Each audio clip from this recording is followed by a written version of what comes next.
Entre todas las cosas difíciles que uno enfrenta a la separación es la ausencia, es ese vacío que ha dejado mi esposo ahora que me ha abandonado. Y ese mismo vacío también lo están experimentando nuestros hijos, que no logran entender por qué su papá no está en casa y en el peor de los casos, por qué se ha ido con otra mujer. Esos son dos temas que me hablan mucho en la consejería, me preguntan qué pueden hacer. Y precisamente eso quiero que hablemos en el video. ¿Qué herramientas tenemos, además de la oración y en espíritu, a aceptar esta realidad y poder cambiar la perspectiva negativa por una de esperanza? Cuando yo me fui a casar con Pau, yo no tenía plata, para variar, ¿no? Casi toda mi vida he estado con problemas financieros. Pero eso también lo he explicado en otros videos, que era la manera en la que Dios estaba puliendo el corazón mío y el de mi esposa, para que el día que nosotros tuviéramos algo, no fuéramos a torcernos del Señor. Porque qué difícil es estar pegado al Señor cuando todo falta. Ay, pero lo difícil que es quedarse con el Señor cuando todo te sobra. Entonces siempre el Señor ha querido trabajar en nuestro orgullo y de esa misma manera también enseñarnos a administrar y depender de Él. Entonces en la iglesia me convencieron que había que casarse para estar en bendición. Y como yo estaba tan quebrado financieramente, dije, uy,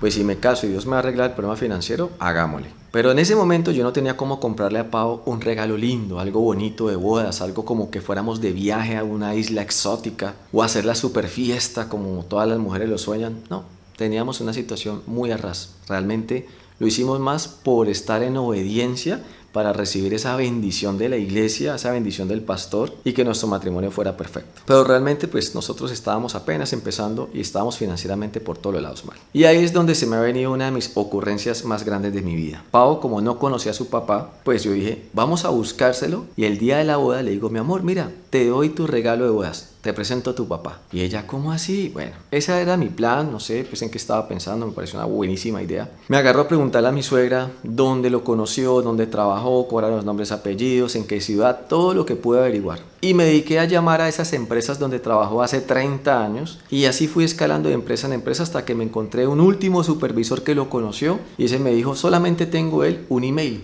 Entonces con esa dirección lo logré localizar, no vivía aquí en Colombia, estaba en el exterior.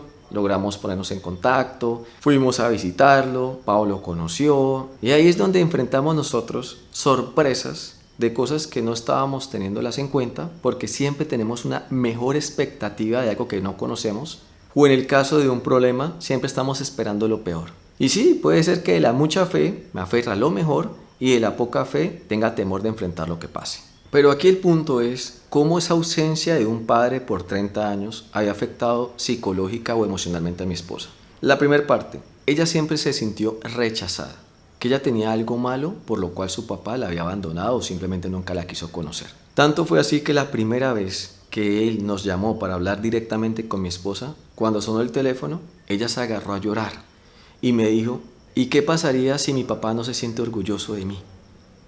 Cuando ella dijo eso me hizo llorar porque le dije, mi amor, vení, ¿cómo vas a decir eso? Tú eres una hija de Dios, eres la joya de esta casa. Quien te conozca se va a sentir orgulloso de ser parte de tu vida. El caso es que hablaron, se conocieron, bueno. Pero resulta que Pau se había preparado psicológicamente para entender que ese espacio que había dentro en su corazón era un espacio de su papá y ahí era donde tenía que colocarlo. Ella simplemente cuando lo conoció es como si se hubiera abierto como un libro y ella esperara que ese padre llenara ese espacio que tanto tiempo ella anheló tener. Pero realmente conocimos a un hombre que no la amaba, un hombre que no la conoció, un hombre que no la vio crecer, un hombre que a estas alturas, después de 30 años, estaba adaptando la idea que este ser que le está hablando es mi hija y tenía que poner un beso o un abrazo en ella que muy seguramente no le nacía, pero que yo creo que todos los seres humanos por naturaleza intuimos que tengo que besar o abrazar a alguien que dicen que es mi hijo. Y pues esto para Pau fue muy notable, ver que él se esforzaba por darle una apariencia de papá, pero realmente cuando a alguien verdaderamente no le nace amarte, intentar hacerlo se le va a notar. Entonces ella me decía que a pesar de que había encontrado a su papá y no era el padre que ella esperaba hallar o que no sucedió lo que le hubiera gustado que sucediera, ella dice que dentro de ella, cuando lo conoció, es como que una piecita, un rompecabezas hizo un clic. Por fin logré darle paz a una etapa de mi vida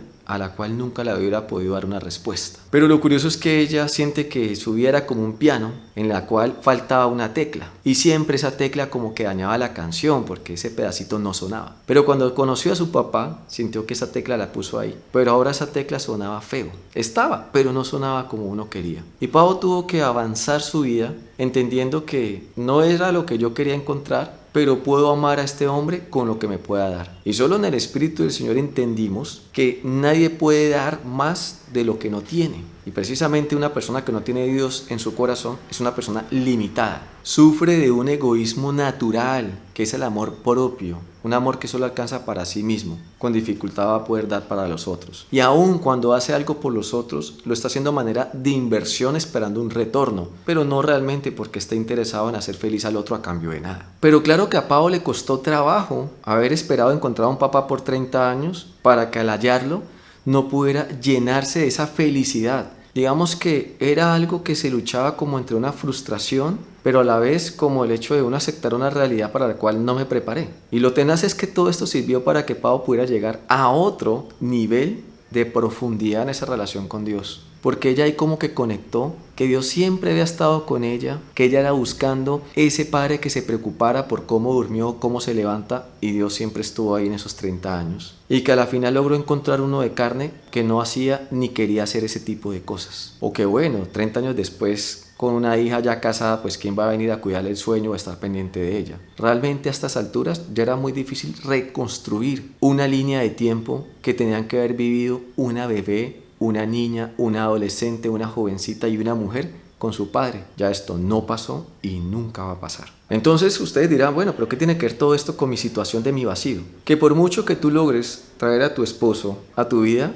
él no va a llenar ese vacío. Ese vacío siempre le ha pertenecido a Dios. Y una de las cosas que uno puede darse cuenta qué tan bien va en este proceso, qué tanto le falta, o si está preparado, cómo estoy realmente enfrentando esta situación ahora que mi esposo no está. ¿Sigo muriéndome? ¿Mis días siguen siendo amargos? ¿Sigo viendo todo en una oscuridad? Porque es que eso sin lo cual no puedo vivir, ese es tu Dios. Y hasta que nosotros no superemos esa idolatría, nos va a quedar imposible vivir en el Espíritu el gozo que Dios te quiere dar para que puedas superar la adversidad que sea. No solamente la ausencia de un esposo, sino también todas las otras crisis que enfrentamos como persona, financieramente, en nuestra salud, familiar, con nuestros hijos. Todo lo que va a venir, Dios lo sabe. Y solo Dios nos puede capacitar para tener la sabiduría para enfrentarlo o un gozo para saber llevarlo de la mejor manera. Ahora, este mismo vacío, ¿cómo logramos a nuestros hijos transmitirle la manera de poder superarlo o entenderlo? Una de las maneras es explicarles a ellos que estas son las consecuencias de tener una relación lejos de Dios. Cuando nosotros no estamos en obediencia, vamos a enfrentar cosas que nadie quisiera tener que vivir. Y que solamente al estar con Dios es que podemos ser la mejor versión de nosotros, aunque eso no nos haga perfectos. Solamente ese complemento de Dios nos lleva a ser mejor persona, nos lleva a poder ser mejores padres, mejores esposos. Pero cuando Dios no es el centro de mi vida o nuestro matrimonio,